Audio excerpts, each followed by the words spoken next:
Bienvenue dans notre méditation, Sa grâce nous suffit. Le titre est « Une promesse qui demeure ». Nous savons du reste que toute chose coopère au bien de ceux qui aiment Dieu. Romains 8, verset 28.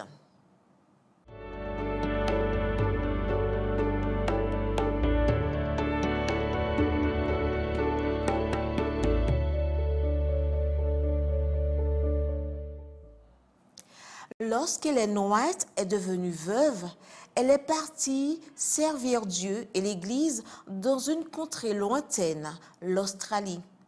Cela s'est produit à la fin du 19e siècle, alors que le pays n'était pas aussi prospère qu'aujourd'hui et qu'il n'y avait pas d'avion pour s'y rendre rapidement. En Australie, Ellen a souffert pendant 11 mois de fièvre paléduenne et rhumatisme inflammatoire. Elle a traversé la pire souffrance de sa vie. Elle ne pouvait pas soulever les pieds sans souffrir horriblement. La seule partie de son corps qui ne lui faisait pas mal était son bras droit, du coude jusqu'au doigt. Ses hanches et sa colonne vertébrale étaient constamment douloureuses.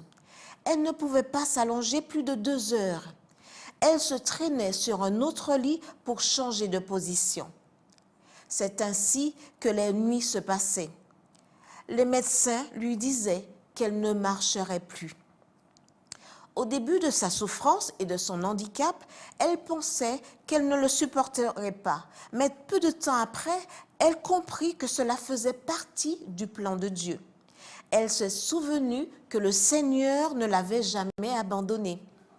Alors, elle a prié avec ferveur et a constaté combien le réconfort des promesses de Dieu était doux. Comment a-t-elle pu supporter tout cela?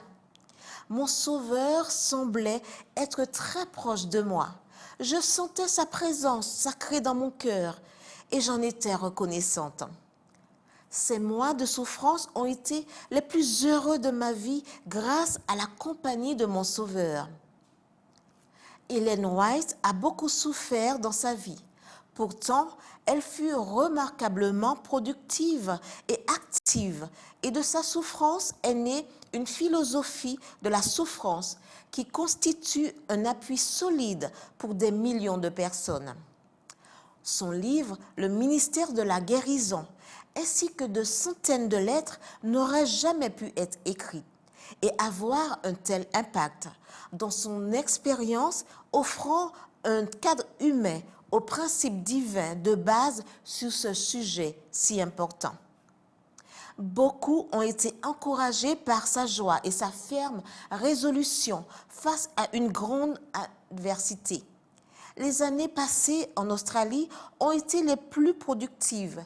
Elle a contribué à la mise en place d'un solide programme d'éducation et d'évangélisation.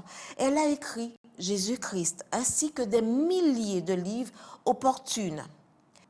Ses 87 ans, ses écrits et son ministère montrent qu'avec le Seigneur, nous pouvons vaincre.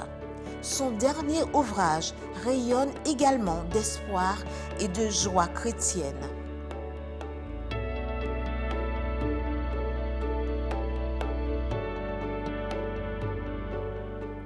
Pour Paul, pour Ellen et pour chacun de nous, la promesse demeure. Nous savons du reste que toute chose coopère au bien de ceux qui aiment Dieu et de ceux qui sont appelés selon son dessein. Romains 8, verset 28. Amen.